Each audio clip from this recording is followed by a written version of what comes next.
Hi everyone, welcome back to Islam Unboxed. Today I will be talking about how pagan Islam is.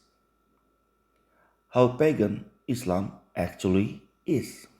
Many times in Quran, Allah cursing the pagans, telling Muslims not to be like the pagans, how He despised the pagans, or mushrik. Sometimes He called them mushrik, sometimes He calls them kufar or kafir.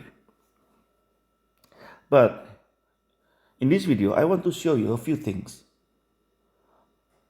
How close Islam to paganism is, or how close Islam to Hinduism is. Because some of the rituals are actually very close to the Hindu rituals. Although some of the rituals were taken from paganism from Makkah, but others were taken from Hinduism. Let me show you the example. When they go for hajj, they have to wear a special attire or clothing. I will show you the clothing. This is a Muslim family here, nice Muslim family, wearing all white. If you see the guys, or the man and the boy, you can see they are wearing what they're wearing, and then they show one shoulder. One shoulder covered, one shoulder showing, right? And now we can check Hindu priests. In Hinduism, the priests, they have different attires, but one of them also showing one shoulder, like this, very similar, right? Or like this. Now, Buddhist priests or monks, Buddhist monks also similar. They're wearing orange or maroon, but similar. One shoulder showing and one shoulder is covered. Yeah? Look at the Buddhist monks. Very similar. Now, the Buddhist monks, they're all bald, right? They shave their heads. The same as in Hindu. In Hindu, many Hindus shave their heads as a symbol of to get closer to God or gods, or whichever gods they worship, right? But to get close to the one they worship. When Muslims go for Hajj, before the pilgrimage over, when it's almost over, they shave their heads. I'll show you. These are the Muslims. The last rite of Hajj is shaving their heads. The same as Hindus. Not only that, now I will go to drinking cow urine by the Hindus. Now you can read Hindu activists in India drink cow urine to protect themselves from coronavirus. Cow urine promoted for health benefit. Right? It's all about drinking cow urine. What about the Muslims? They drink camel urine. I'm not going to show you the video, but as you can see here, the first video on top the title is Benefits of Camel Urine by Sheikh Asim Al-Hakim. I believe this guy is from Malaysia. And down there, the second one is Mufti Abu Laith, the guy from England, right? Drinking camel urine? Question mark. And now the third video is by Muhammad Hijab. And then even Zakir Naik talking about camel urine. Did the Prophet advise drinking camel's urine? And then right underneath, you can see residents of Wajir believe camel urine has medicinal value. But why? Why they drink camel urine? I read this hadith a few times before, but in case you forget, Sahih al-Bukhari, hadith number 5686, narrated Anas. The climate of Medina did not suit some people, so the Prophet ordered them to follow his shepherd, i.e., his camels, and drink their milk and urine as a medicine.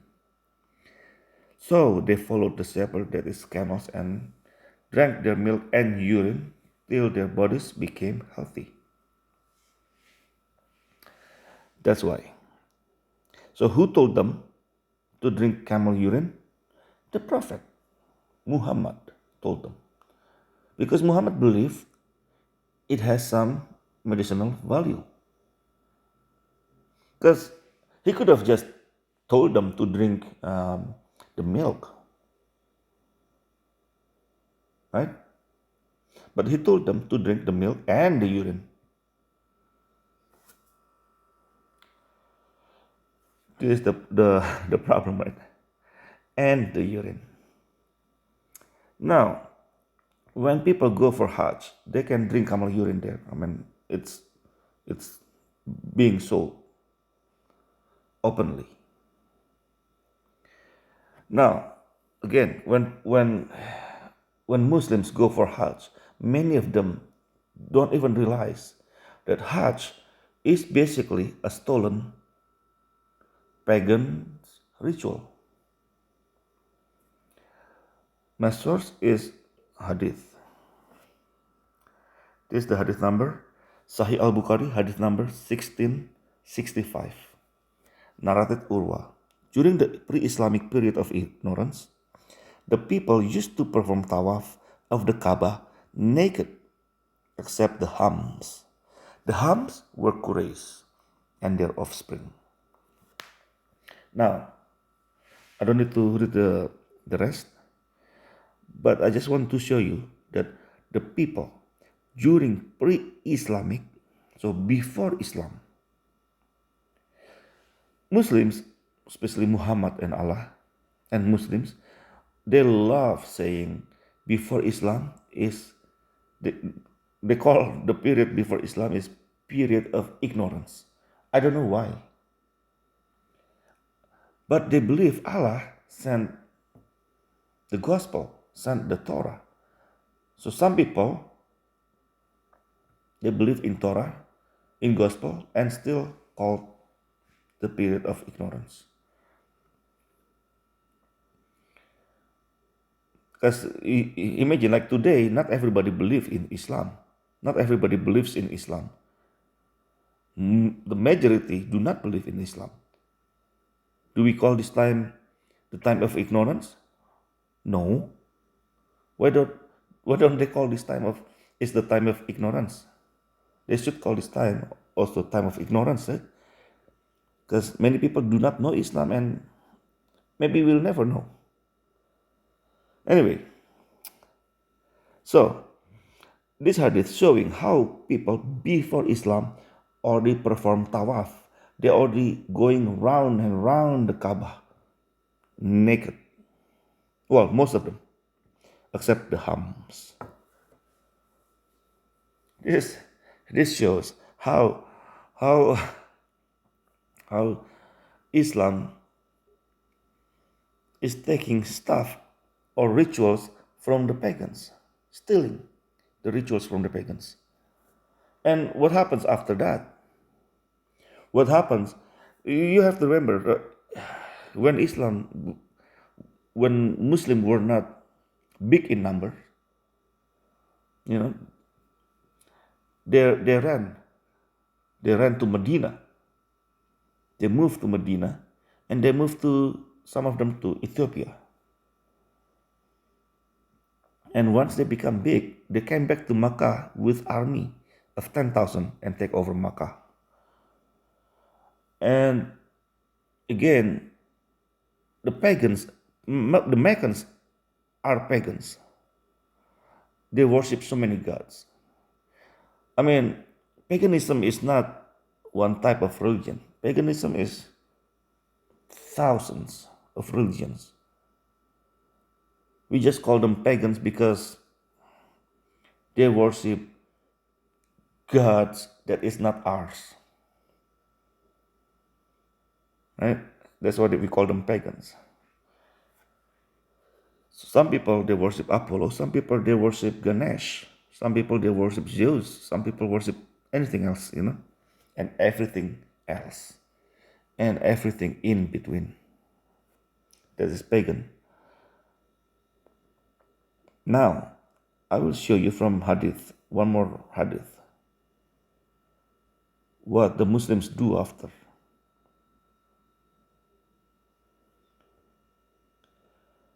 Sahih al-Bukhari 369, narrated Abu Hurairah.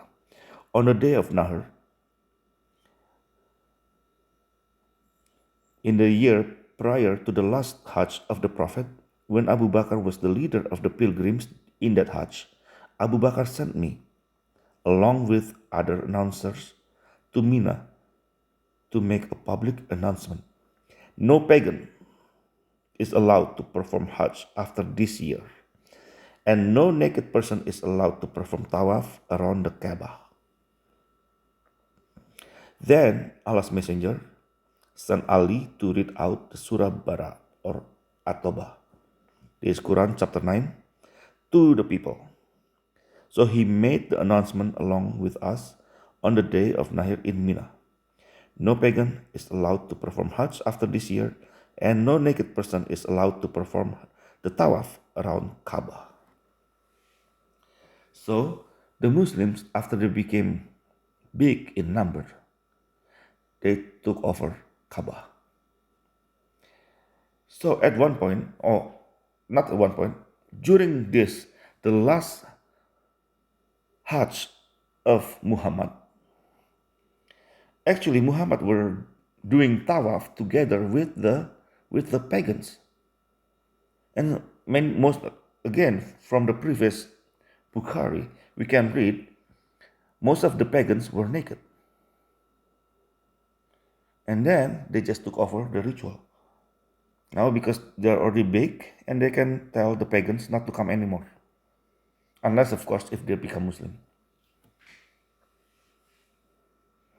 So that's how Muslims got bigger after that day as well, because a lot of pagans, they just like they feel the need to go for tawaf. They have to.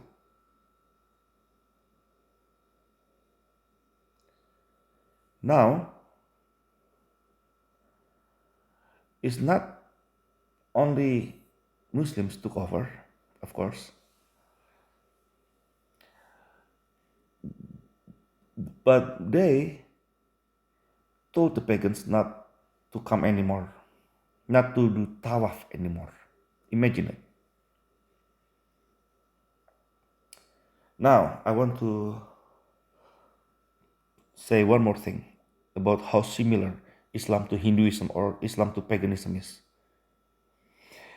If you're a Hindu, you are required to visit the Ganges River or Ganga. They call it River Ganga. In English, Ganges. You are required to visit the river once in your lifetime. And if you are a Muslim, you are required to visit the Kaaba once in your lifetime, at least. So both of them require their followers to visit either, well, if you're Hindu, Ganges, at least once in their lifetime, or the Kaaba, at least once in their lifetime. Well, that's why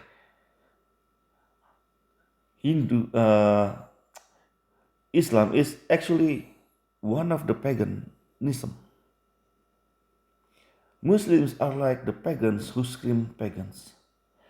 Islam is one of the pagans, one of the pagans who became big That's what it is.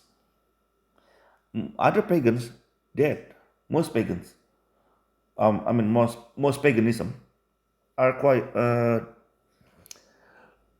they die down as time changed, getting less and less people following the paganism, except Hinduism still big and Islam became bigger. Islam is just another form of paganism. Islam is just one of the paganism that falls under the umbrella of Hinduism, actually. It could be, because it is, the tawaf is following the pagans in Makkah, but everything else is almost like from India.